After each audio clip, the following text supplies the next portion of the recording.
You got Wemby, the Wemby news. Okay, so we need to talk about that. Defensive first team in the NBA. 4 centers. Come on. What do you want?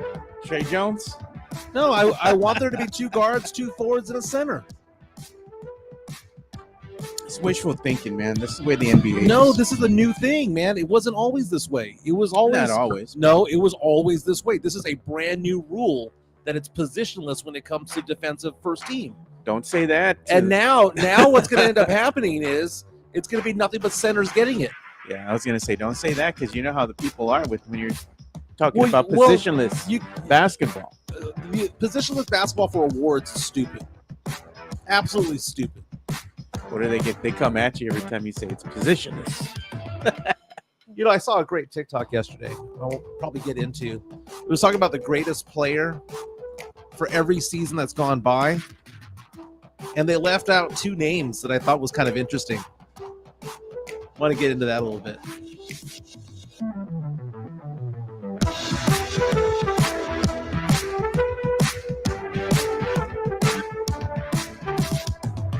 Boom, boom, boom, boom, boom. Don't forget to share, guys. If you guys are on the stream right now, share it to your social media. Let people know that we're on Buenos Twitter. nachos. Buenos nachos. Dude. Dude, Sith putting my lizard as the new mascot of USOA. Yeah, man, that has me wild, dude. That had me laughing because you know what? The Lizards made it into USOA and you haven't. Duncan made it into USOA. Oh, man. I think it's because you want to be part of USOA so bad. They're like, nah. Rasheed Wallace going off on Tim Duncan. Yeah, I saw that. I retweeted that. Man. Yeah. Is he wrong though? He's not saying that Kevin Garnett is actually better than Tim Duncan, But he was saying at their peak Welcome levels. to another episode No. of Alamo City Sportscast with Mike Jimenez and Joe Garcia. Make sure to subscribe and hit that like button. Join the discussion as we broadcast live from beautiful West San Antonio. And remember to tip your hosts as it helps the show grow. What up, San Antonio? What up, South Texas? This is the Alamo City Sportscast coming at you from the beautiful city of San Antonio, Texas, home of the Spurs, home of the UTSA Roadrunners, the SAFC, Holmes Huskies, J Mustangs. What else are we the home of? We're the home of USOA. We're the home of USOA, baby. Who, by the way, has a new logo that we'll get into. So we're going to have a big show today. This is an opportunity for us to kind of just get together, talk sports, talk pop culture, get nostalgic about things, maybe get a little Nesio from time to time. Maybe Demon Mike will make an appearance. But this is great, man, because why do we do this show? We do this show because it's fun and we get to interact with people. But beyond all that, it's the fact that local sports talk radio goes dark. If you turn it on right now, you're Colin Coward. You're going to hear Jim Rome. Why would you want to hear national people when you can have local content? So we have us here at the Alamo City Sportscast. We have in the building with Mike Taylor and Rudy J going on later on today. This is where you go for local radio. The great thing about both shows is that you can listen to it at 2 in the afternoon, 5 in the afternoon, 10 at night. Dude, we get more people who listen to our shows sometimes at night And than then during the day. So that's kind of interesting. Shout out to my boy DJ LG, another fellow producer, man. And shout out to Rudy J and Mike Taylor, man. They're good guys. Good guys. We are all friends when it comes to it all. Lots to get into today. First and foremost, man, the Eastern Conference Finals went on yesterday, game 1. And I thought to myself, no way in the world Indiana's going to have any chance in this. And it went into overtime last night. And I'm going to tell you what, I'm going to double down. There ain't no chance that Indiana has any chance in this thing. It proved it to me. What happened last night proved to me that Boston's going to just wipe them out. It just proved it to me. We'll get into that. The Western Conference Finals gets going tonight. We've got the Dallas Mavericks taking on the Minnesota Timberwolves. Who has the advantage here? Would you be surprised if Minnesota makes an easy series out of Dallas, or would you be surprised if Dallas goes into Minnesota, steals game 1? We'll get into that. You know, Victor Wembanyama was named to the first team All-NBA defensive team, and I have a bit of a problem with that team, okay? I'm not going to bash Wemby because I love Wemby. Oh, man. Wemby deserves to be in there, but 4 centers? 4 centers in a defensive All-NBA first team. 4 centers. That is stupid. It is stupid. Absurd. We'll get into that. I saw this TikTok last night where it was talking about the greatest NBA players for each year going back all the way to 1960s. Like 1960 was Bill Russell for about 6 years, and then it was Will Chamberlain for a few, then it went to Jerry West, and then it kind of just goes on and on and on. But what was funny is that when it got to the 2000s, and right now they have Nikola Jokic as the best player currently in the NBA, this one guy was leaving somebody off the list, and I thought it was kind of funny because he left 2 players off that list from the past 30 years that I thought would have been on the list, but he made a lot of sense. I want to break that down with you because fair or foul when it comes to it. USOA has a new mascot. We've got to touch on that. It posed for me, by the way. I don't know what that outright is. posed for me. So we'll talk about that. We'll get into some pop culture along the way. Joe Garcia producing today's show. How are you doing today, man? I'm doing good, man. I'm just tired. Somebody was saying, why don't we posting the uploads, the show uploads to Spotify? I'm like, because I'm behind. I'm uploading the episodes to Spotify because I've been so busy. Mm-hmm. Work has been crazy, dude. It's been nuts. I mean, I've been working so many hours. I don't have time. Like before, I would be working and I would be like, okay, in between, I had a little bit of couple minutes, maybe 10 minutes or whatever, 15. I'll be like, okay, let me go ahead and start getting the show ready, and I'll upload it between work. Mm-hmm. Not anymore. It's like we're getting slammed every single day. Brutal. That's the reason why I talked to you privately about what I did. What's going on? Yeah, what's going on behind the scenes. Because man, something's got to give, bro. Man, I'm having lunch today over at the Spurs Club, so kind of excited about that. I have a business meeting over there. That's why I'm wearing the polo. I'm not going to wear the dress shirt today. I'm just going to dress down today, polo and jeans out there. Before we get the show started, let's go ahead and show my screen real fast because apparently the listeners of the show have named this lizard Lenny or Lemmy the lizard, right? Some said Toby. I don't know what that's all about. But this is the thing that almost made me wipe out and fall on my ass the other day. Man, if you step on that tail and he just takes off running, that thing's just going to be wiggling, dude. So I posted on there. Remember that video? Good grief, man. Who is texting me right now? Got to turn that off. I posted the video of me trying to get out of my house the other day and almost falling off the steps because I saw something in front of me. Right? So, I mean, that was so funny, man. That was so funny. He's sunning himself, man. Yeah. So it turns out that it was this lizard that did it, right? It was this lizard. And dude, look at Christopher Leha. The thing's big, right? I mean, am I wrong? Because that's a whole brick right there. Yeah. Now we have it according to like the size of something, and that is a brick right there. And that thing's been freaking me out, and it lives in my garden. Look at this. Christopher Leha says, scared of a lizard, can't be USOA. Oh, goodness. It's not that I'm afraid of the lizard. I just don't want to step on it and kill it. That's the thing. And speaking of dead things, last night, the grossest thing happened last night. Oh. So I've been outside, and I'm going to take this off. I've been outside, and I have new sod in the backyard, right? So you're just supposed to water it for 20 minutes every morning and every evening. So it could take. For 2 weeks so that it can take, right? So I left to open the door to my back door, right? I left it open, and the dogs are coming in and out. And it's just like, whatever. I don't care. Just in and out. And I come back inside, and I put the dogs in their rooms because I separate them before we go to bed, right? So one dog goes into a kennel, another one goes in the living room, another one goes into my bathroom, right? Separate them so they don't argue, fight, whatever in the middle of the night.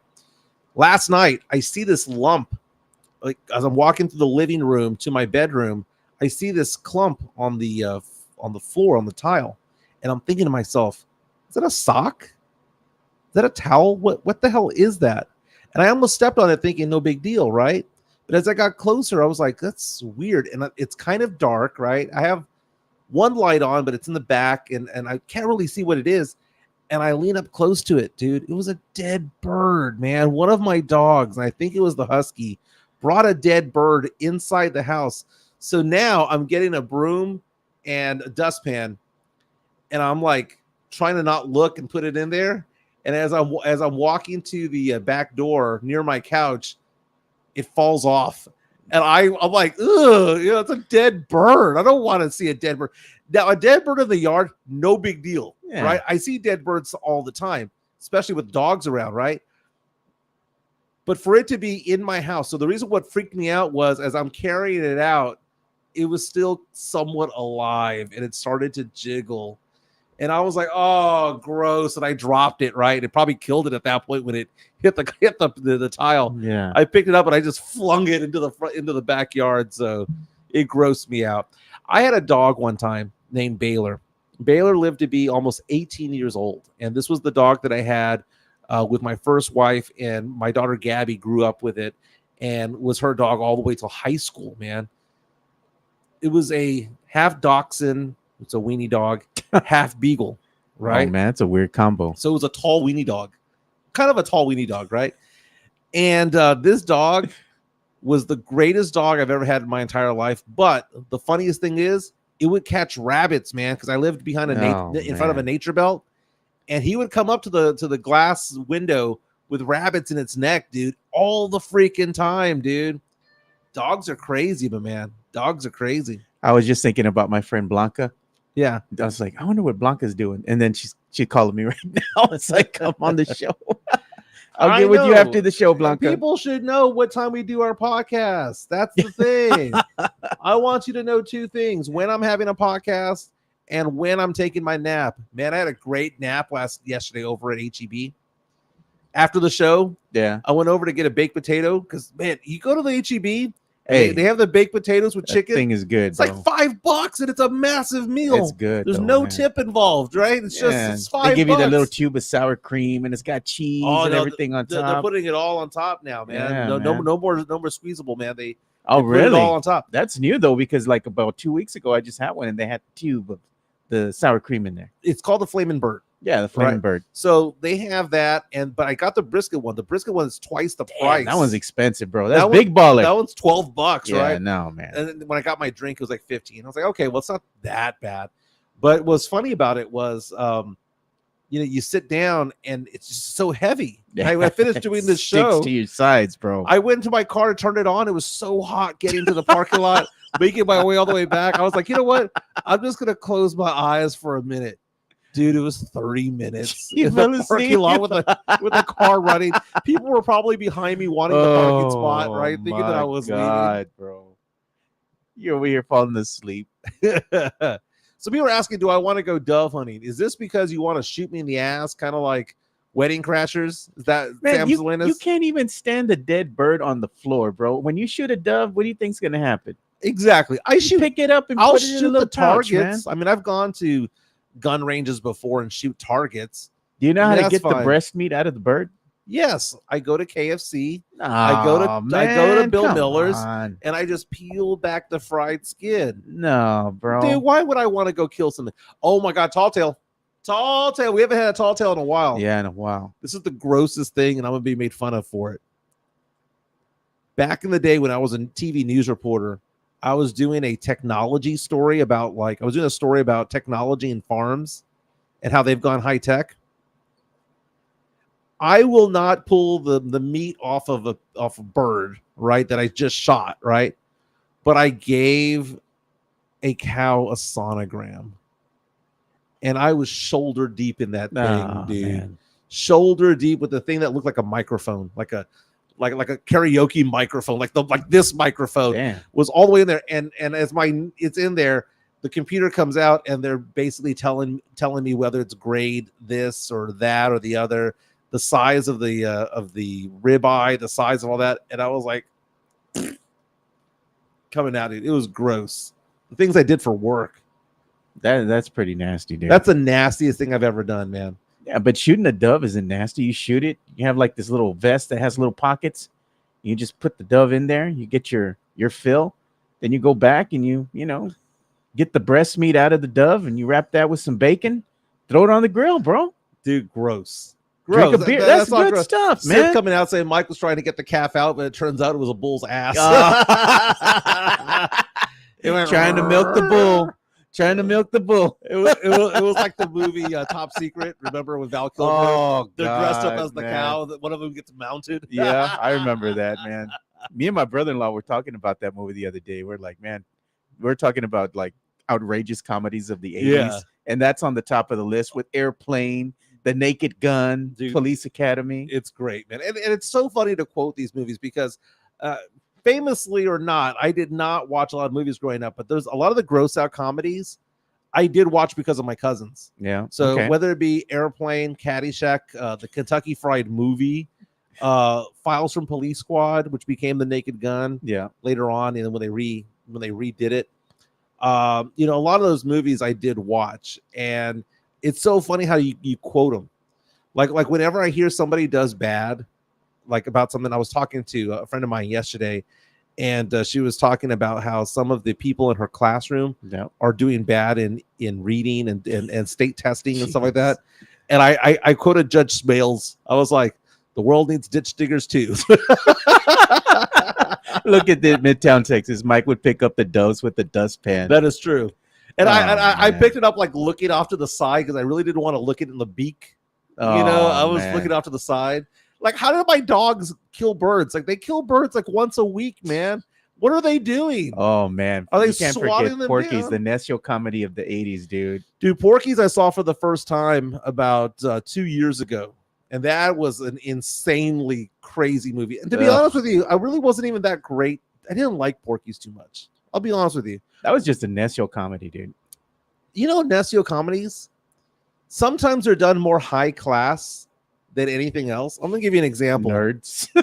Well, Revenge of the Nerds was funny, dude. Booger. What was the one where they go to Florida for spring break, and he gets a suitcase out, and he puts like 1,000 condoms in there, and one pair of underwear.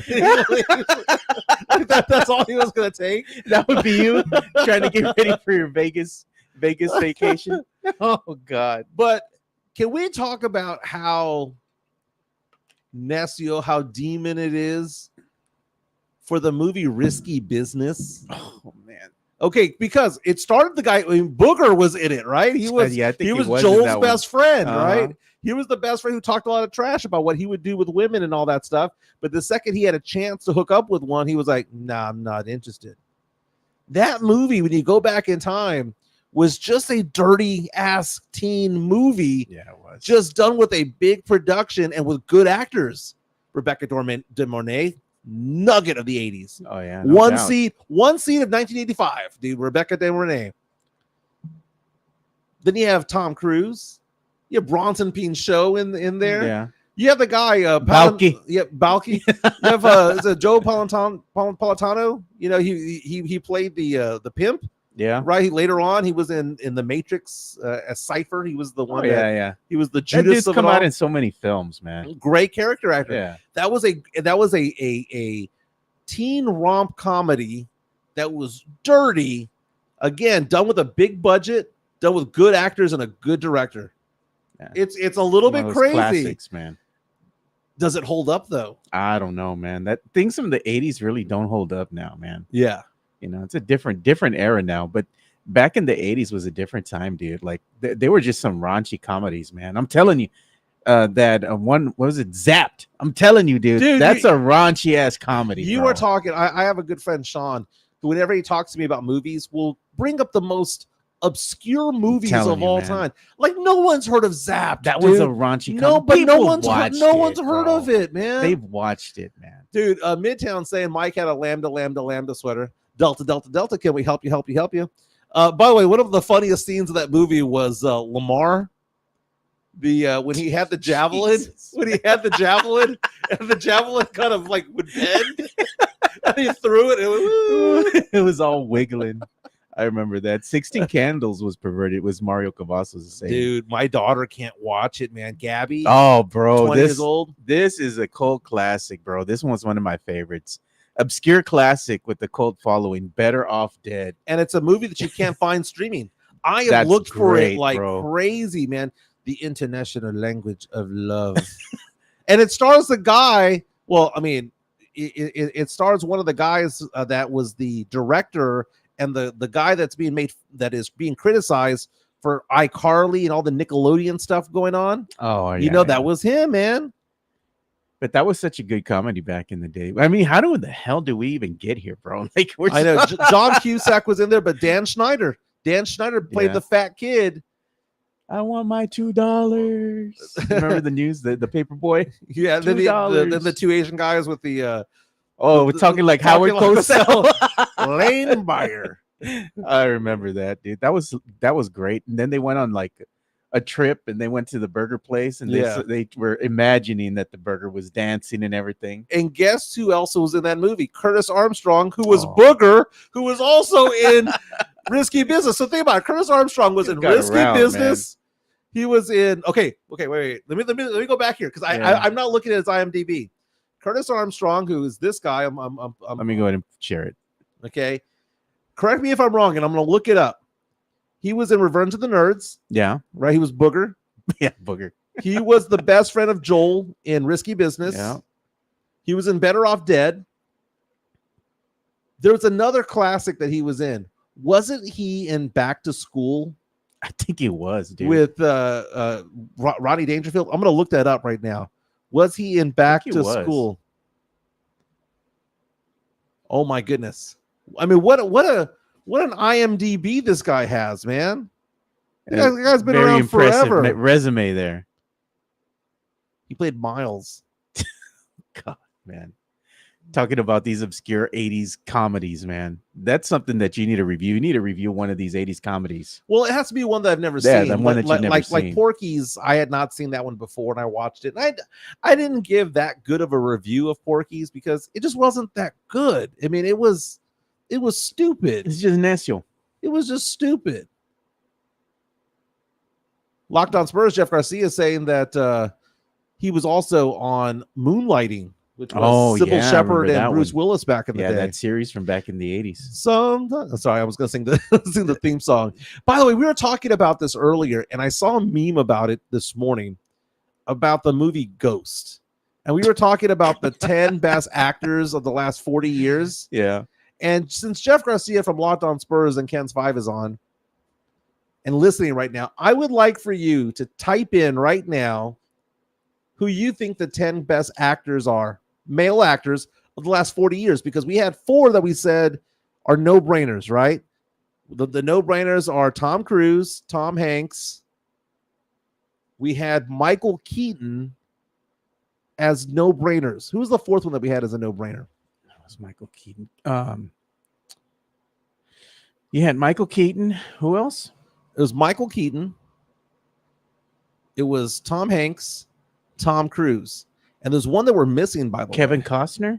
Or is it Patrick Swayze? I had Kevin Costner out. Harrison Ford. Oh, okay, yeah, Harrison Ford. So Harrison Ford, Tom Cruise, Tom Hanks, Michael Keaton, in. Yeah, definitely. Do you know who we didn't add? Who? Wouldn't you put Arnold Schwarzenegger on that list? Not as far as great actors, bro. Come on. I mean, I'm not talking necessarily about like he's a thespian, you know? He's not going to go over there and do Hamlet, right? But I'm just talking about what he brought to the box office, man. Because I mean, action. Him and Stallone were going at it in the 80s. Dude, I could watch True Lies every day for the rest of my life. True Lies was a great popcorn flick. You know, everybody remembers that one scene. With Jamie Lee Curtis. Of course, man. She goes in and she's she gets the water from the flower vase. Yeah, and then she just slicks her hair back. Come on, everybody remembers that. She peels off the mesh part of her dress. Yeah, looking like a nugget. Like, bro, man, that did it for everybody in the theater. She wanted to go as Natasha. Yeah, and they said, "You're Doris." Doris, and he's Boris. And then she's like, take off your nylons. How can she not tell that it's not him? And how can she not tell? He's supposed to be some nerdy guy, right? Yeah. What was he? He was like in sales or something, or computers or something like that. And Arnold Schwarzenegger's physique did not scream that he was doing a nerdy job. His physique, come on, man. He had to have been at the gym like 5 hours a day, 7 days a week, and she didn't know that he was, dangerous. Look at that, Keanu. Yeah, we had Keanu Reeves on that list. Val Kilmer, man. Sean Connery. Val Kilmer, I'm going to go ahead and leave off. Sean Connery's a good actor, man. Sean Connery's great. I mean, but a lot of what Connery did was before 77. Look at what Gert says. 84, rather. Gert says, get to the chopper. Get to the chopper. Joe Gonzalez saying Denzel above all those actors. That's actually one of my nominees as well. I also said Woody Harrelson should be considered. Matt Damon, maybe Leonardo DiCaprio.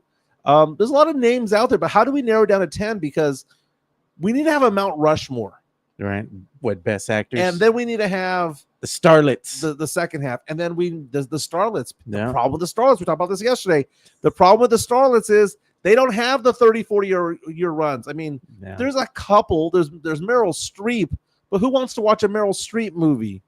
What was the last Meryl Streep movie that you saw that you were like, oh, I want to watch that? Look at what Hefe says. In recent history, Denzel, Cruz, Hanks, Costner, Crow, Joaquin Phoenix, Keanu Reeves. Okay, leave that up. I want to go to that one. I want to go to that one. Okay, so Denzel, dude, I was on a plane going to Charlotte a few weeks ago, and I had all these movies that I could watch because I flew Delta instead of Spirit this time. You actually saw a movie? Yeah, so I saw a movie. Oh man! And out of all the movies, they had a big old selection there. I watched Glory all over again.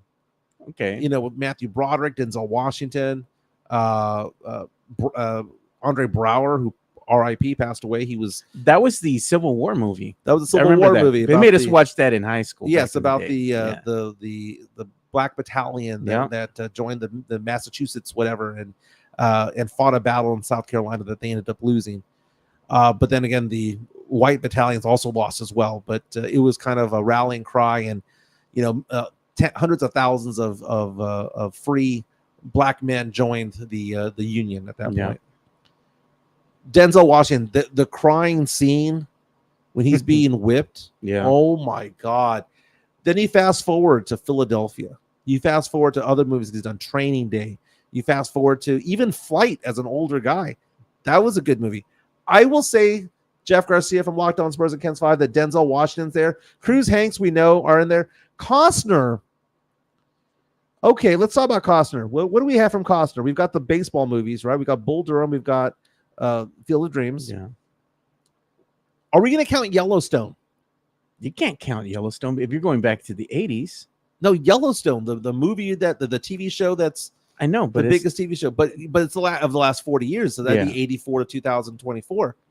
Yeah, you could count that if you're going to put it in that range. I mean, Dances with Wolves. He's Dances with Wolves. Don't forget the Robin Hood movie. Waterworld. Waterworld. He did the Untouchables. You know what? I'm going to say that Costner's not on the list. I think he's honorable mention. Can you put up his list again, Jeff Garcia's? Yeah, it's right there. Russell Crowe. Man, Russell Crowe is that guy that was hot for like 5 years, but for the last 40 years, I mean, Gladiator, all-time great movie. Another movie I can watch day in and day out. That's a great movie, even though there's a lot of like errors in that movie when it comes to like you see like engines and trucks and stuff like that in there if you look closely. Yeah. But he was in A Beautiful Mind, which won a lot of awards. But is he the greatest or one of the top 10 of the last 40 years? I say no. Yeah, but you can't forget De Niro, Pacino. But De Niro, Pacino, a lot of their stuff is before because Scarface was what, 81, 82? So we're talking about 84 to 2024, last 40 years. Scarface is such a good movie, though. But it's not in the last 40 years. Yeah, but I'm just saying, dude. I mean, Citizen Kane's a great movie also, but it's not in the last 40 years. Joaquin Phoenix. Okay, I'm going to talk to you about Joaquin Phoenix. My favorite Joaquin Phoenix movie of all time, no one has seen. No one has seen. I mentioned this on Twitter yesterday when I was responding to somebody who asked the question, what is the greatest Joaquin Phoenix movie that you've ever seen? And you cannot say Joker. Right? Why not? Because that's the thing. Because it's like saying what's the greatest Eagles song of all time? You can't say Hotel California, right?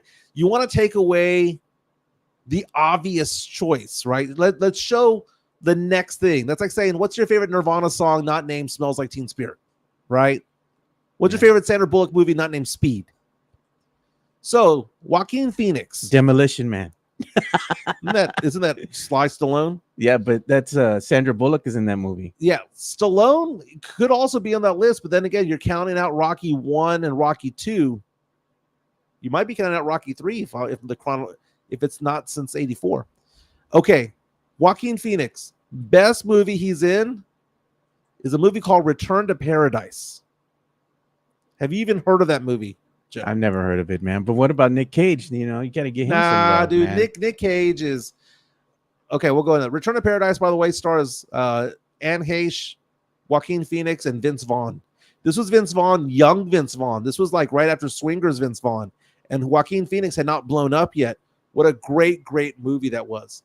Okay, so Morgan Freeman's been old the entire time, Garrett. Since Driving Miss Daisy, he's been old.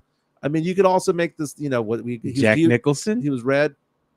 Jack Nicholson, a lot of his stuff is before 1984, man. Just because he showed up at Lakers games in the 80s and the Showtime Lakers, that's not it. Yeah, Hefe says Bill Pullman had a run. Bill Pullman had a run. He's in the Hall of Good, dude. Oh, God, Joaquin Phoenix. He's in the Hall of Very Good. Her. You remember that stupid-ass movie. Isn't that Scarlett Johansson? Yeah, the voice of the robot. Yeah. Or the AI, yeah.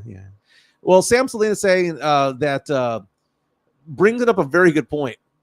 Ray Liotta, man. Ray Liotta was a good actor, bro. Fernandez saying Walk the Line. I mean, that's a great movie with Joaquin Phoenix.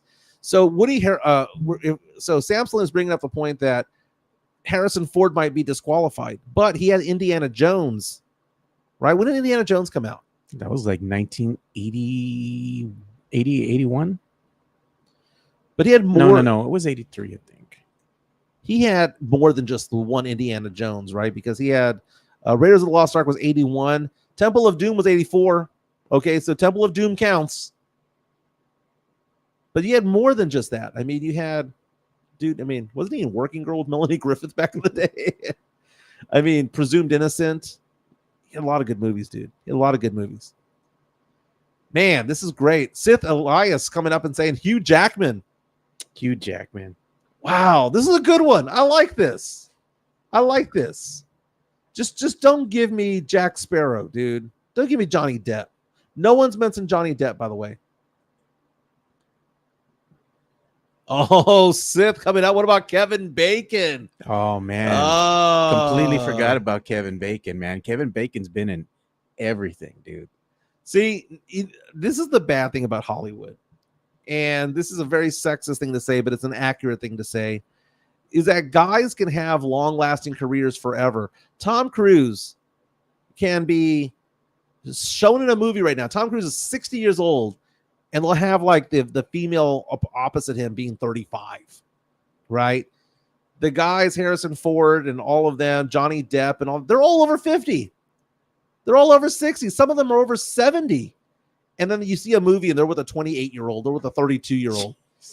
The women's like stardom, it is a small 5 to 10 year window if you're lucky. Maybe if you're super lucky, a 15-year window. You know right now who's having a good 15-year run? But it's because she started young. Emma Stone. Oh, yeah. Emma Stone, when she first came out in Superbad. She started in her teens, I think it was. Yeah, and right now Emma Stone's 35. You know, she was great in Cruella, by the way. That was great. She has a lot of good movies out there, but you're going to see she's going to fade off. Back in the day, so I brought this up because we were talking about Rebecca De Mornay. For about a 3 or 4 year period, she was like the thing, right? And then at some point it became Meg Ryan, and everyone was all in love with Meg Ryan. And then it became Julia Roberts. But what did Meg Ryan get famous for? Was it that Sleepless in Seattle? Sleepless Seattle, and Tom Hanks, and You Got Mail, all that stuff. Yeah. So we'll go back to the 80s, and I'm doing this off the top of my head. I haven't done any research on this, right?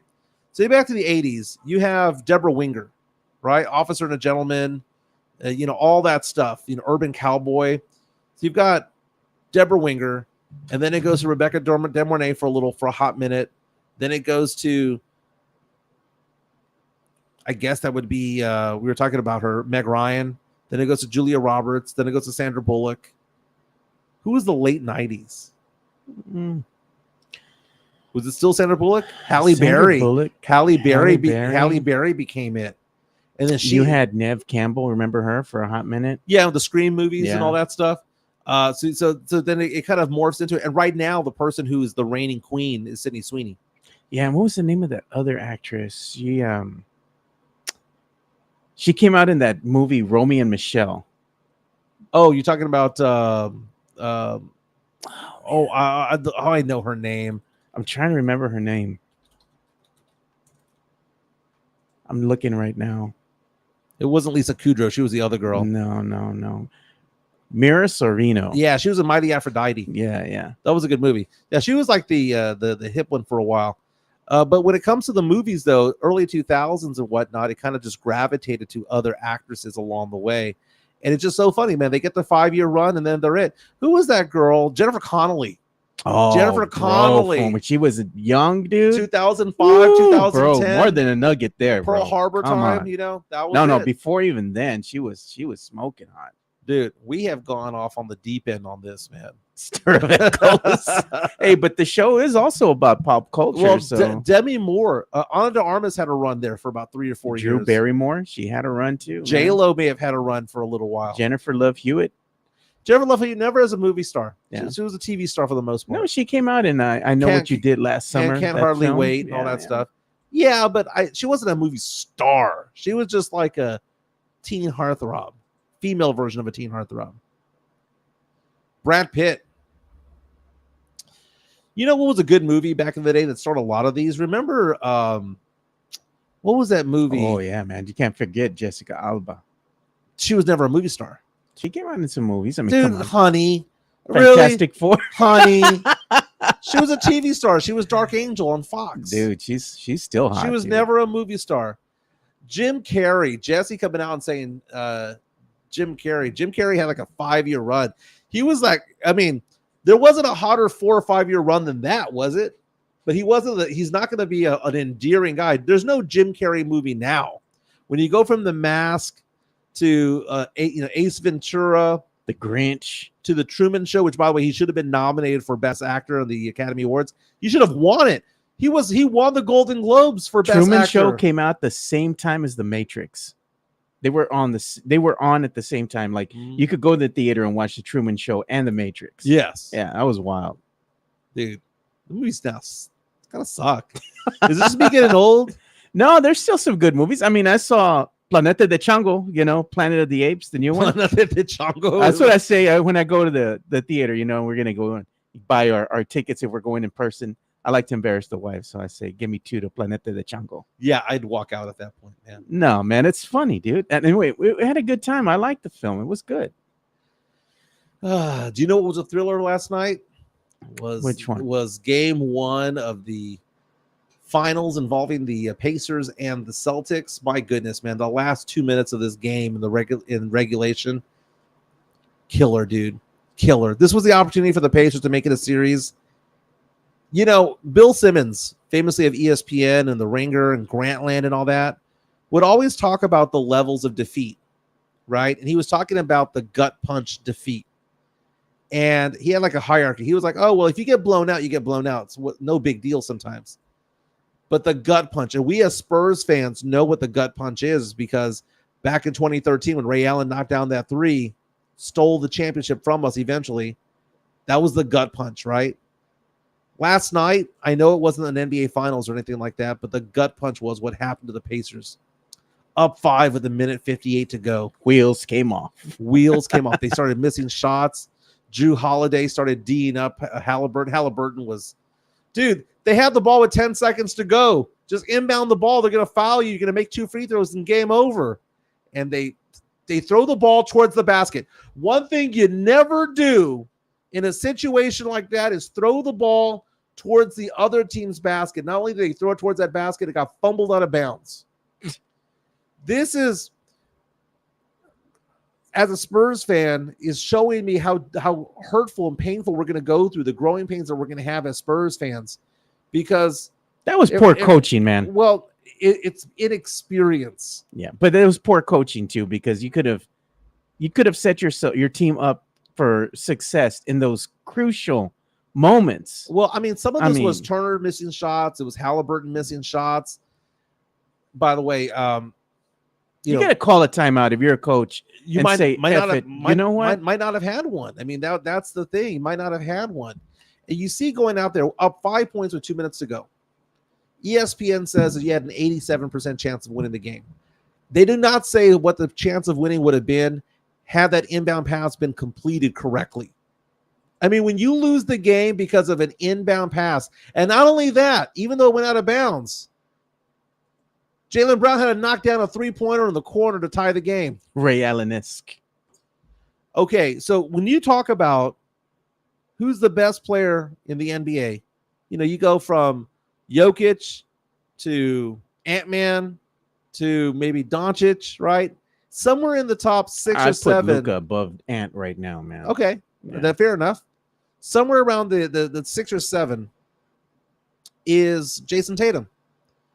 Jason Tatum will get you 35 points. But at the end of the game, he ain't winning when you need that 3 to tie it to go to overtime, when you need, a bucket to take the lead 5 seconds ago, 10 seconds ago, I ain't giving the ball to Jason Tatum. Hell no. I'm giving it to Jaylen Brown, dude. Jaylen Brown is the most clutch player on that team. That dude's clutch, man. Come on. By the way, yesterday, the free throw disparity, 30-10. Celtics had 30 free throw attempts. Pacers had 10. That Rick Carlisle's going to be complaining. Okay, the box score is so bizarre from what happened last night. It's so bizarre because you see that 30-10 disparity and you think to yourself, well, there's no way that you're going to win. You see the fact that I believe the turnovers was 23-16. Pacers had 7 more. How do you have like 7 or 8 more turnovers, 20 fewer free throw attempts, and it's not like the Celtics were missing them. They were 80%. How does all that happen? And you're still up 5 with 1:58 to go. Wild, dude. So bizarre. And the game started with the Celtics on fire and the Pacers coming back, and then they fall behind, and they come back, and they fall behind, and then they come back. And then they finally take the biggest lead of the game with 2 minutes to go and couldn't make a bucket. And then down the stretch, Halliburton being hounded by Drew Holiday. That's it. Why do I get a hard on for Stephon Castle? Because I think that he's somewhere between a Drew Holiday and Tyrese Maxey. That a star? Maxey's a star, but Drew Holiday is somebody who's a very, very good defensive-minded player, and you need that defense to make runs. You need that defense the last 2 minutes of the game. I know it's important. We need scoring and all that, but I don't think that Stephon Castle sucks so bad offensively that we can't count on him for that. He has high basketball IQ. Dude, Stephon Castle, I'm falling more and more in love with this guy. But Drew Holiday just locking him down and Halliburton dribbling it. I mean, Halliburton literally went out of bounds on his own. He dribbled the ball out of bounds. How does that happen? It's growing pains, like you were saying, man. And that's what Spurs fans are going to be having to accept. If the Spurs do finally, make it into the play-in, get past that, go into the playoffs, it's history repeating itself. Because much like when the Spurs got David Robinson before Tim Duncan, it was just Robinson. He made when he came in his first rookie year, he had a quick turnaround with the team. But there was still a lot of heartache when you were in the NBA playoffs. We had the Rod Strickland moments. Damn, we had the Rod Strickland, the Sean Elliott, Terry Cummings. Yet even with some veterans, it hurt. Or Marshallonis and the freaking Golden State Warriors just whipping that ass, bro. I mean, that was bad. Tatum went off last night for 36 points. Jaylen Brown with 26. Drew Holiday, not only bringing the defense, had 28 points last night. You had 3 players on the Pacers roster with more than 20 points. Siakam with 24, Turner with 23, Halliburton with 25, but Halliburton also had those brutal turnovers down the stretch. He was so good, man. And the Pacers kept pace, but now they get their asses handed to them in game 2. Go ahead and spot me. I'll spot them 12 points in game 2. The Pacers. They're going to get their asses handed to them. This This was their opportunity. They didn't have a better showing. They played an A+ game and lost. They played an A+ game and lost. Celtics didn't play an A+ game. Celtics scored 133. It was 133-128. High scoring game. Celtics weren't playing an A+ game. Yeah, but the Celtics show that they've been inconsistent, dude. You never know what team is going to show up. Now, the one thing that you could say, though, is the fact that the Celtics last 2 series lost game 2 at home. That's what I'm saying. Okay. Man. We can hang our hat on that, but I kind of think that the Knicks were better in game 2 than the Pacers. You know? Okay. Well, I mean, I shouldn't bring the Knicks up. I mean, it's on vacation, bro. 1, 2, 3 Cancun for them. I don't know, man. It's so funny. But you take a look at the Knicks right now. The Knicks, they would have been wiped out by the Pacers. No doubt. I mean, they would have been wiped out by the Celtics, right? The Pacers knocked them out. But at least we have a healthy Pacers team going up against it, because the Knicks would have been. They would have been hobbled. Would have been hobbled the entire injured. time. Yeah. We'll get into game 1 of the Western Conference Finals tonight. But we've been talking about defense, and the NBA announced the all defensive first team yesterday. You're going to show it on your screen. I'm looking for it right now. I have it. If you're going to show who I think you are, if you go to my Twitter, yeah, it's there. I retweeted that. I am not a big fan of this, because I think that this is going to get away from itself, man. I think that this is going to be something that is going to have to be revisited. The All-NBA team being announced yesterday was bizarre because it has 4 centers involved. 4 centers. Yeah. Can't find what you're looking for, but let's go through the names here. Go through the names. The names include Rudy Gobert, who was named the Defensive Player of the Year, whether you like it or not. Victor Wembanyama, Bam Adebayo, Anthony Davis. Yeah. So when you hear a team, to me, I think of 2 guards, 2 forwards in the center, or 2 backcourt, 3 front court. Okay? So if you're going to say 3 front court and it's going to be 3 centers, I might be okay with that.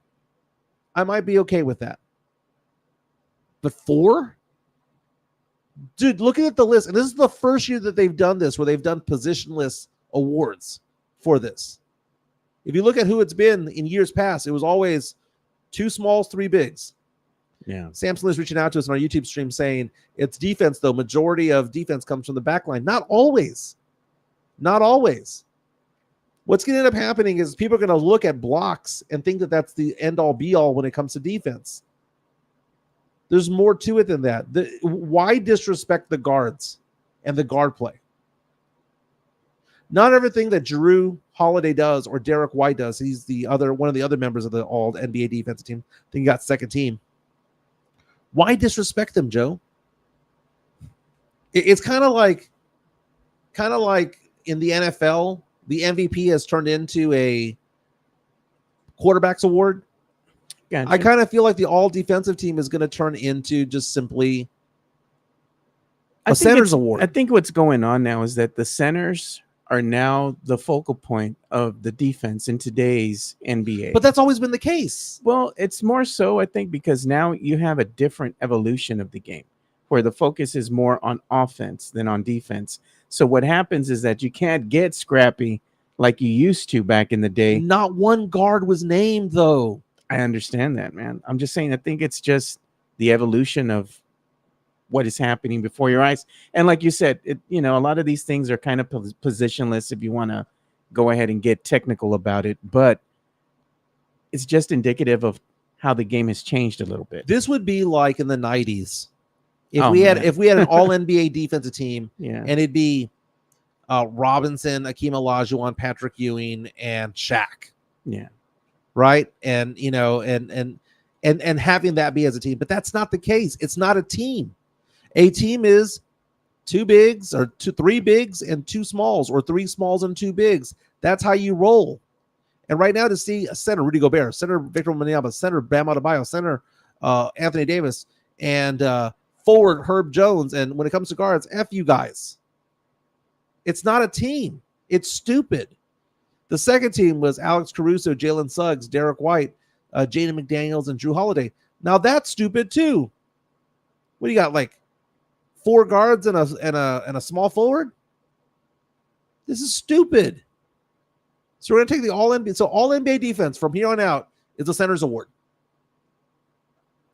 Because how do you quantify the stats of a defensive player when it comes to a guard? Because they're not getting the blocks, and somehow or another, rebounds are being considered defense.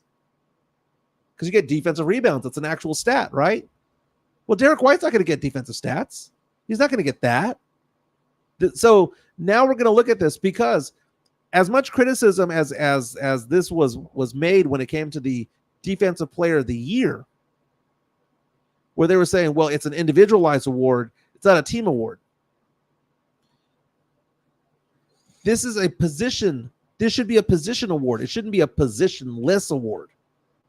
You should award those who are the guards, who are defending the point guards. So let me get this straight. Who are the stars in the NBA? Stars in the NBA are typically the ones who have the ball, right? Yeah.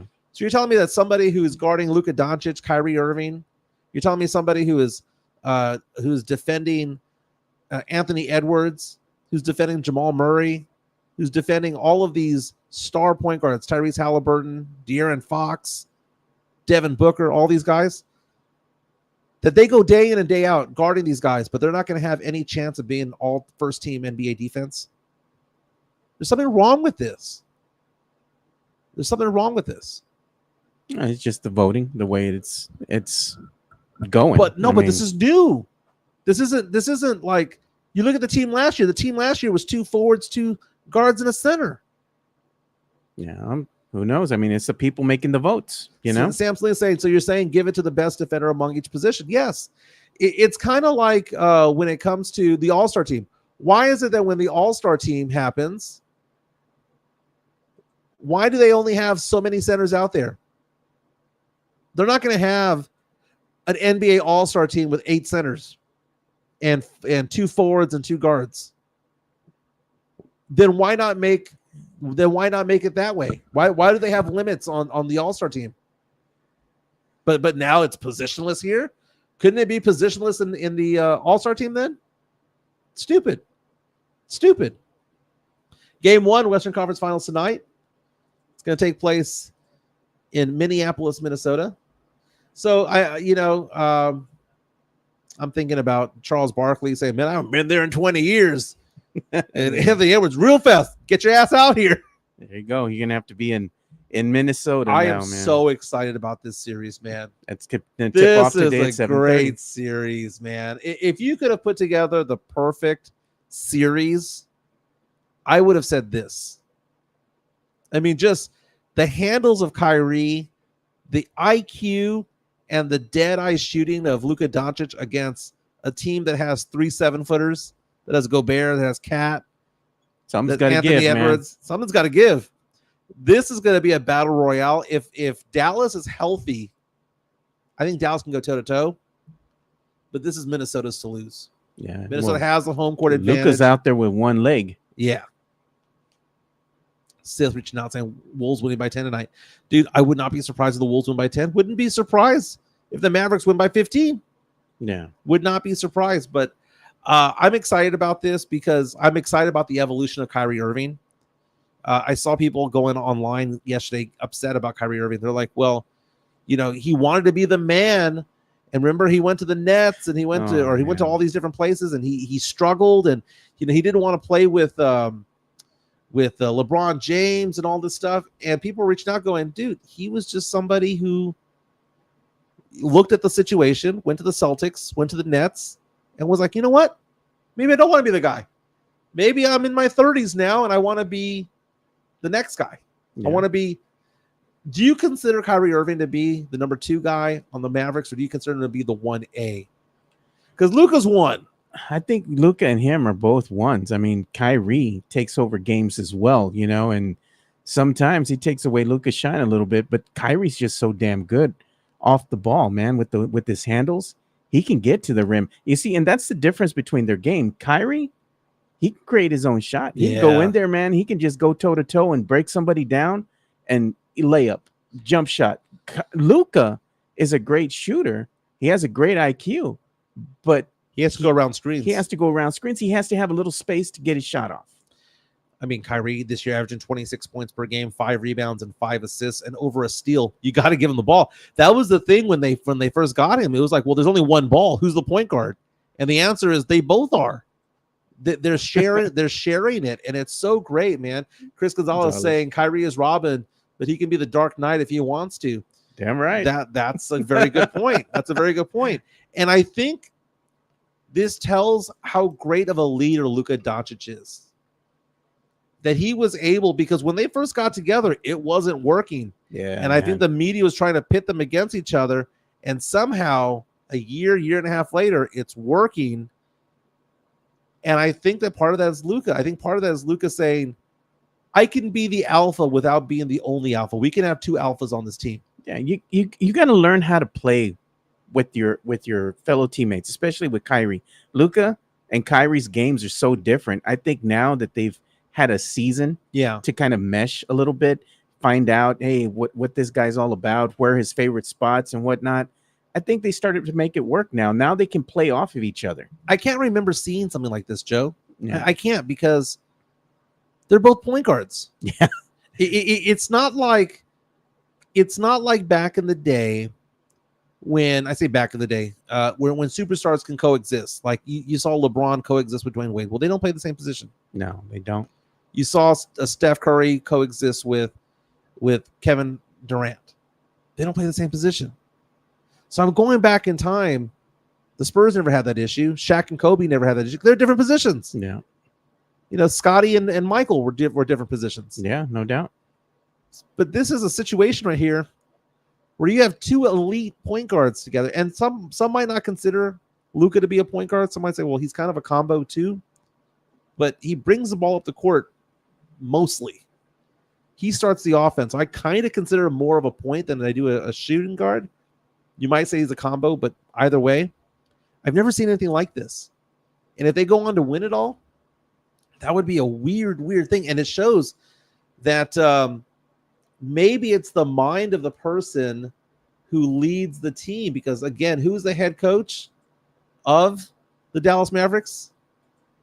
Jason Kidd. Yeah, and Jason Kidd was one of the best point guards of all time. Of all time, dude. One of the best point guards of all time. So think about that. Think about that. Jason Kidd managed to get these two point guards. Because if I was to say who are the 5 best point guards in the NBA right now, I would name these two guys, and they're on the same team in the same starting lineup. It's insane. Yeah, man. And Jason Kidd's figuring it out, man. Let's give some love to Jeff Garcia from Locked On Spurs and Ken's 5. Locked On Spurs is your daily Spurs podcast, hosted by Jeff Garcia, the lead Spurs writer for Ken's 5 San Antonio. Jeff has a healthy plethora of guests all the time on the Locked On Spurs podcast. You can also follow Jeff on Threads at Jeff G Ken's 5 SA. You can also follow Jeff on Twitter at Jeff G Spurs Zone. So make sure you go ahead and give Jeff a follow, not only on Threads and Twitter, but also on YouTube at youtube.com/@LockedOnSpurs. This is where you're going to be able to find the replay of the Locked On Spurs podcast. Make sure to like, subscribe, and share. Yeah, I'll be one of the guests starting tomorrow, I believe. We're going to be talking about whether the Spurs are actually going to hold on to the number 4, number 8 picks. We're going to be talking about what the listeners want to talk about, because they've been giving questions to Jeff Garcia, and we do the mailbag. Yeah. And that'll be tomorrow, but it's daily content. He'll drop another podcast today. I subscribe on Spotify and on YouTube. And on Kens5.com, you can follow Jeff at Jeff G Spurs Zone on Twitter as well. He has an article about Rasheed Wallace, speaking out of his ass the other day, talking about Kevin Garnett and saying that Garnett was better than Tim Duncan. We get this from time to time. There are some NBA players out there, past and present, who believe the same. And I think part of it is that Duncan never dominated the box score. If Duncan wanted to average 30 points per game, he could have averaged 30 points per game. If he wanted to get 15 rebounds per game, he could have gotten 15 rebounds per game. He could have been a stat whore. But he wasn't like that. Yeah. And he had a better surrounding cast. Right. And because of that. And I think that that's what was being brought up there by Rasheed Wallace, was talking about the fact that, Wallace was saying, hey, man, Garnett carried his team, whereas Duncan had the luxury of having Tony, the luxury of having Manu and David Robinson and Elliott and Mario Elliott and Avery Johnson, all those guys. And the thing is that doesn't mean that Garnett's better. It just means that Duncan was in a better position. Being in a better position doesn't mean that you're not as good of a player. Duncan is an all-time top 5 best player in NBA history. 5 rings, honestly should have had 8. Yeah. Could have had 10. Imagine the conversations we would be having, Joe, if he got 6. If that 2013 had happened, dude, Duncan would be considered a top 3 player of all time. And if he would, of the Spurs, would have gotten at least one back-to-back title. Right. So I saw this TikTok last night, and I found it to be interesting. There was this one guy, and the reason why I found it interesting is because I think there are certain NBA players that are underrated and some that are overrated. And we've talked about it in the podcast before. Some of the players I think are overrated is Kobe Bryant. Oh, yeah. You will make that perfectly clear. I think Kobe's the most overrated player in NBA history. Yeah. Is he a top 15 player of all time? Yes. But if he is, but some people say he's number 2 all time. Get the hell out of here. He was a 42% career field goal shooter. The guy couldn't hit a 3 to save his life. The guy had 5 or 6 losing seasons in a row to end his career. What's your favorite stat? Effective field goal shooting percentage was dick. $1. Dude, his stats sucked. He was a ball hog. It's funny. You're the one that's cussing now. I haven't said nothing. He was clutch, though, from time to time. But his stats were trash. Yeah. Going on to this guy was going on there, and he was saying, let's go back 60 years and talk about who the best players were for each individual year. And I was like, okay, I'll bite. The reason why I wanted to watch this TikTok was because I was like, he better say Duncan. He better say Duncan at some point. He starts off by saying Bill Russell was the best in the early 60s to the mid to late 60s. Makes sense. He won all those rings, right? Then he goes, it's Wilt Chamberlain, 67 to 70. And then 70 to 72, 73 was Jerry West. And then he goes on, and he goes early 80s, Dr. J, Moses Malone. Then he goes to Larry Bird for 3 years, and he goes Magic Johnson. Then he says, somewhere around late 80s or right around 1990, it was Michael Jordan up until about 93. Then he goes off and says 94, 95, no Jordan in the league, Hakeem Olajuwon. At this point, to quote you, because you like using this phrase all the time, Joe, no lies detected so far. Okay. Right? Going from Russell to Chamberlain to West. Late 70s, I forgot who he had in there. I forgot who he had in there. But to go into, he had Dr. J. Okay. So you had Dr. J, then Moses Malone, Larry Bird, Magic Johnson, Jordan. Then he said the 2-year period where he was not in there because he was suspended for gambling. He had Hakeem Olajuwon, and then he goes the next 3 years. Jordan comes back. It's Jordan. I think I'm watching this TikTok going, okay, you got me. Yeah, chicks. Then he goes Shaq. Oh no! Well, dude, they won 3 out of 4 years over there. Yeah. So Shaq, remember when the refs let them beat up on the Kings? Okay, so Shaq, and then from Shaq, he says the torch was handed to Tim Duncan, and he goes, Tim Duncan was the best player in the NBA from 2003 to 2006. I'm okay with that. And then he goes 2007 and beyond. He goes, it's LeBron. And he goes, LeBron had that for 9 years. He goes, LeBron was the best player in the NBA from 2008, 2007, all the way to 2017. And then it goes from there to another player. Then it goes to Jokic. So a couple of names that he missed out on. He had Durant from 2017 to 2019, and then it went to Jokic at some point. There are 3 names that he left out that I thought were interesting because we consider them to be all-time greats. Well, one of them maybe not, but either way. He did not have Kobe Bryant as the number 1 player in the NBA at any point. Okay. He never had Steph Curry because he said Steph Curry. I mean, two of those Finals MVPs belonged to Durant. He didn't have Steve Nash, even though Nash had back-to-back MVPs. He didn't have Chris Paul. I found this to be interesting because I'm following along going, this all makes sense to me. Is it true that at no point in his career that Kobe Bryant was never the number one player in the NBA? And if he was never the number one player in the NBA at any point in his career, how is he a top 2 player of all time? How is he a top 5 player of all time?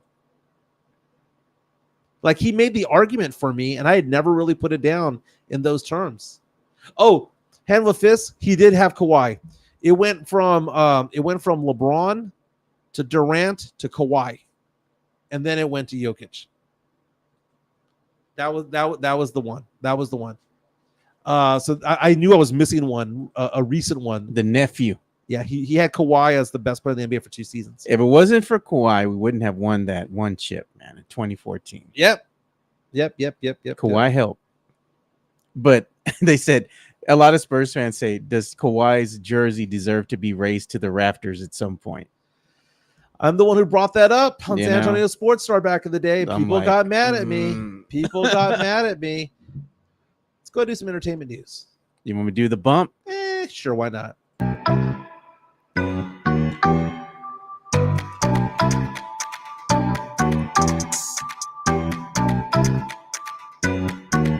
I don't know how entertaining this is, but there is a McDonald's in Australia that's in trouble right now, according to TMZ.com. A customer saw them drying off their mop in the fry bin. Oh, that's nasty, bro. What in the actual F was that, man? That's so funny. Did you ever work fast food? Never, dude. You never did? I never did. I'm telling you, like, because I was smart back in the day and I was really good with technology. My first job was actually working for Kelly Air Force Base in the summer. I remember you telling me and that. ever since then, that's all I've done. I've never had the liberty to work at, any fast food place ever in my career, which I'm happy for. I'm not saying there's nothing wrong with it, but I've never worked in fast food. Interesting. I worked at a McDonald's, and dude, I tell the story all the time about how the cooks called in. I was a cashier, right, for the most part. Cashier. I would mop the front. I would clean the toilets. I would do all that stuff. I did everything but cook. Yeah. And one day the cooks called in, and they put me back there. I didn't know what the hell I was doing, man. They just said, just make it look like the picture. I swear they told me that, dude. Yeah. Make it look like the picture. That was brutal, dude. Oh, look at David Atwater in high school. Yeah. I worked in at McDonald's in high school. He said he's come home all greasy. Oh, look, it's Fernandez. I remember he was telling me this too. That's why he likes Bill Miller so much too, because he worked there. He worked at Bill Miller's, dude, back in Calibre 410. Back in the day, man, I don't know what it was about Bill Miller's. They always hired cute girls, man. Dude, Bill Miller's. That's true, man. And it's tough work, man. Bill Miller's isn't like isn't like Chick-fil-A. Like an assembly line. They're Bill like, Miller's come on. Hot, man. You're freaking hot. You're coming out sweaty, smelling like you do not smell like Chick-fil-A when you walk out of Chick-fil-A. I'm sure it's hard work-ish, but you're not like slaving away like Bill Miller's, right? Yeah. You're not gonna burn your hand on fried chicken. Bill Miller's looks like a rough job, dude. It is, dude. It's a rough job. Look at Puro Pinche Sports over here, and they were saying, got hired at the city's Catholic TV station for my first job at 17. Nice. Had no cred for the job. Oh, man. Oh, yeah. Look, here you go. Raul. Bill Miller's, the girls in their tight jeans. Oh, no lies detected. Mm-hmm. There you go. Hey, but you know what I like too? And I was telling the wife the other day, because we stopped by Bill Miller's, because we drove back from Houston, right? And she's like, we're not cooking nothing. I know you're tired. I'm tired. Let's just go get Bill Miller's. So go Bill Miller's. And then as we're at Bill Miller's and we've already placed our order and everything, I look over, because the one right here on 1604, and I see Laguna Madre, and I'm like, damn, I effed up. I said, I had a hankering for a fish sandwich, dude. Yeah. I should have just went to the Laguna Madre. That and the cookies they got there, or the slice of key lime pie, that goes hard. Laguna Madre has one of the best hamburgers in town. It's so the fish weird. place. It's so weird, man. Go to La Laguna Madre, order a cheeseburger. I don't know what it comes in a Hawaiian roll, like a Hawaiian bun. Yeah, Oh my god, it's so freaking delicious. really, dude. And they have the perfect amount of like lettuce and tomato in there. I'm not saying that it's like, Chris Madrid quality or, It's better than I. it's beyond I mean, it's second tier, which for a seafood restaurant is great because I don't eat seafood. The only seafood I eat is the occasional sushi roll, right?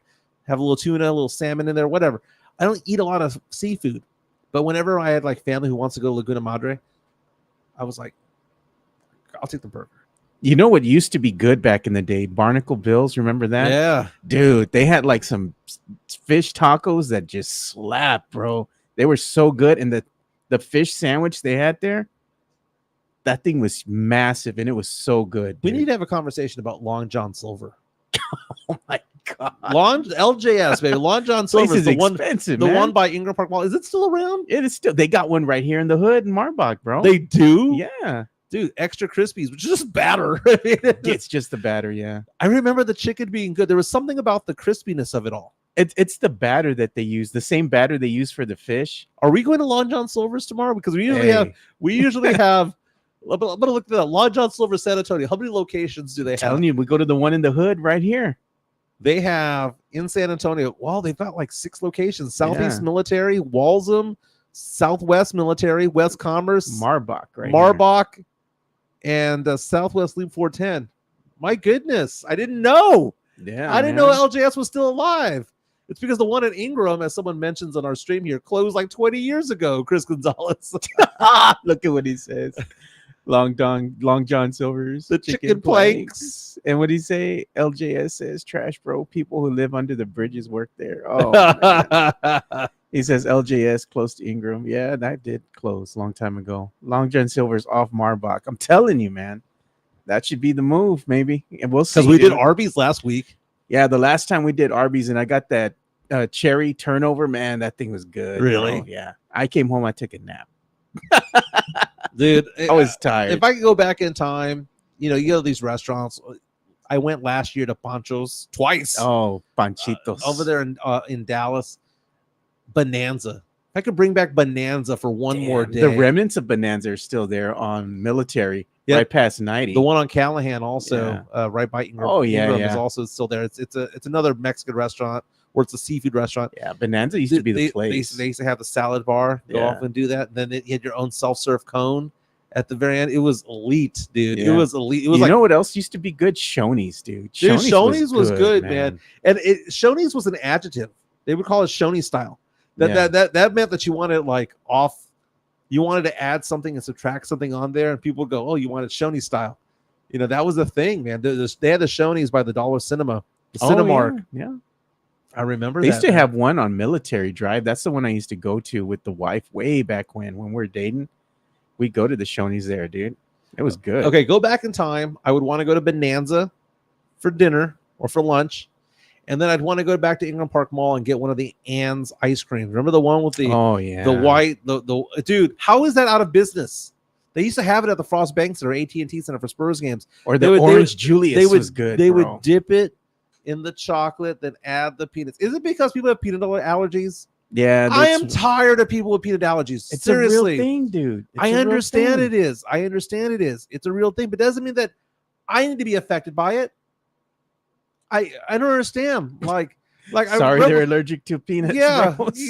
Stay home on the trucker. It's like when you go to Texas Roadhouse. Remember when they used to have all the ground covered in peanut shells? I want those days back. Why do I gotta like lose out on that because you're allergic to peanuts? If you're allergic to peanuts, you gotta know. Have a big old sign. We got peanuts in this place. Raul says, I took a date to Shoney's. I'm telling you, bro. Showing your age, my man. Hey, Showing your age. Shoney's was good, man. Ooh, Rue Dog saying, and welcome to the show. I don't recognize your name. Welcome to the show. Saying Godfather's Pizza across from South Park Mall. Okay, first of all, Godfather's Pizza, that was some good stuff. The last time I saw Godfather's Pizza, and it's probably still there, is inside Fort Sam Houston. They have a gas station that serves Godfather's Pizza. And it is so good. The best sausage pizza I ever had in my life came from Godfather's. You didn't put pineapples on it, I hope. No, I don't mind pineapple on pizza, but you got to have that with like the Hawaiian pizza. And you got to be in the mood for that. Like for every 10 times I get a pizza, maybe one time it'll have pineapple. Maybe one Remember time. they used to have that Hawaiian pineapple pizza way back when over at Little Caesars, man. And they used to give it to you with Canadian bacon, and they used to put the pineapple on it. Yeah. And I was like, it's gross. yeah, I didn't like it, dude. I mean, it has to be done a certain way. Jonathan C. saying the A&W connected to the Long John Silver's, that foot long. No Diddy. Hey, that's the one that's over there by IH10. Okay, dude. so A&W, for those of you who don't know, has been connected to all these restaurants. There was one on I-10 near Desavala. Yeah, It's probably still there. it's there. It's still there. A&W burgers are really good. Yeah. Did you know that they had problems later on? And this is the stupidity of the United States. They lost business because they were promoting themselves as having a third of a pound burger compared to McDonald's quarter pounder. And Americans were so stupid to not realize that a third pound burger is bigger than a quarter pounder. And people were saying they're going to go to McDonald's because the quarter pounder is bigger than a third pounder, that 1/4 is bigger than 1/3. They don't know how to do the math. Yes. A&W burger. We don't math well, brother. We don't math well. They don't have no metric system here. You know? I don't think a third of a pound is a metric. But I'm saying it's just funny. fractions. Yeah, but I'm just saying it's funny to me because you have the standard, right? The American, Yeah. and everywhere else around the world, you have the metric system. You Yeah. know, we're the only ones that use the standard. Yeah. What is that from Pulp Fiction? The Royale with cheese. Royale. Is it because of the metric system? Look at the brain on Brad. Yeah, I like Samuel L. Jackson's character. He stole that dude's burger The and his soda. big kahuna. Yeah. Yeah, before he shoots him. That's a tasty burger. Tasty burger. Oh man, we didn't. I don't know, man. Maybe we'll find out where we're gonna go. But I'm telling you, you know what's calling my name right now? Not Long John Silver's, Laguna Madre, bro. Okay, there's one on 151, right? Yeah, right next to the Bill Millers, That's right. right here on Westover. Yeah, you can get both. You know, Yeah, man. because the dessert's better at Laguna. Bill Miller. No, the Laguna Madre, man. They got the cherry cobbler, right? no, They the got key lime pie. and the apple crumble. Yeah, but the key lime pie at Laguna and those cookies that they make fresh there at that Laguna Madre. I am not familiar with the Damn, cookies. bro. I swear they put crack in them cookies, bro. They're good. Them cookies are good. Interesting. This is fascinating. We need to go there for lunch, man. Tomorrow's Thursday, right? Tomorrow's Thursday. We're going there for lunch. So dude. those of you who don't know, we usually have Thursday lunch. Yeah, Laguna Madres. Can That's the move. What's it called? Sorry, I had a text message there from my 12 o'clock who's like, the Rocket La Cantera, do they have a food there? Yeah, it's a Spurs club. They got food there. Do you know what they serve that's really good there? What? You're going to laugh. What is it? Chicharrones. Really? They have it as an appetizer for $7. Dude, it is a massive amount. Dude, I took home the leftovers. I was just snacking on that thing for like 4 days. It was the most dude, okay. Picture like a large bucket of popcorn at a movie theater. Fill that up with chicharrones. That's the amount that is in there. It's good stuff, man. I know Sean, he's saying, Spurs Hernandez is saying, Sean, the only real ones remember Ralph. Bill Miller's owns Laguna Madre. Yep, I remember that. Mario Cavazos and I will meet y'all there. Hey, man. There you go. There you go. You Laguna Madre tomorrow. We'll do 11:45. That's the move. Floyd's on Goliad, greasy burger. All right. And McDonald's napkins. It's like McDowell's. McDowell's. You see, they got the Big Mac and I got the Big Mick. They got sesame seeds on their buns and ours don't. haven't had them. Had the empanadas there. All right, so we'll do that tomorrow, 11:45. That's the move. Laguna Madre. I'm saying it like a white guy. Right. Laguna Madre. Laguna Madre. the madre. Mother, Oh man, the Mother Laguna. I wouldn't mind going there, dude. Dad, now give me a little slice of that key lime pie, dude. That's good stuff. I'm gonna try the cookies. The cookies are good, man. I'm telling I'm you. gonna try the cookies, dude. That fish sandwich slaps, though, bro. That's the move. I'm gonna get a boiga. A burger. Yeah, you should take some home to the lizard, bro. He's probably hungry too. Oh, dude, He's gonna be doing that. He's excited, man. He go, what up, USOA? What's up, What's Bato? up? I'm USOA, canal. He's gonna do the blood in, blood out. You have to pay your dues to me. Fellas, it's been great tonight. Game 1, Western Conference Finals, Mavericks, T-Wolves. I'm gonna call tonight's game. Say it's a close game. Say T-Wolves by 4. T-Wolves by 4. I don't know, man. I think the Mavs might surprise some people tonight. I hope so. I have no animosity towards the Dallas Mavericks. They're not a Spurs rival. They're a rival, but the thing with the Mavs though is that they respect us. They respect us, and we respect them. It ain't like the Rockets fans. Like Rockets fans are a special breed, bro. You have some that are like keyboard warriors, and then when you get there in person, no me pasa nada. It's all respect and this and that. But most of the time, they're just trolls, bro. Oh, Rude Dog saying Bucaneros. God, I haven't been there forever. Oh man, the Bucanero. This place hit or miss, man. Sometimes it's good. Sometimes, no, thank you. Put that cookie down. Very cool.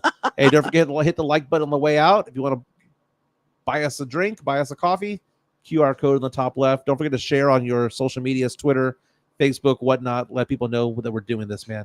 This has been fun. We'll recap game 1 tomorrow of the Western Conference Finals. Let's see if Hefe wants to come on the show. Yeah, that's what I actually was gonna do after the show. I was gonna hit him up. Let's make it happen. 11:45 lunch tomorrow. Yeah, Be there. We'll see you tomorrow. Later, boys.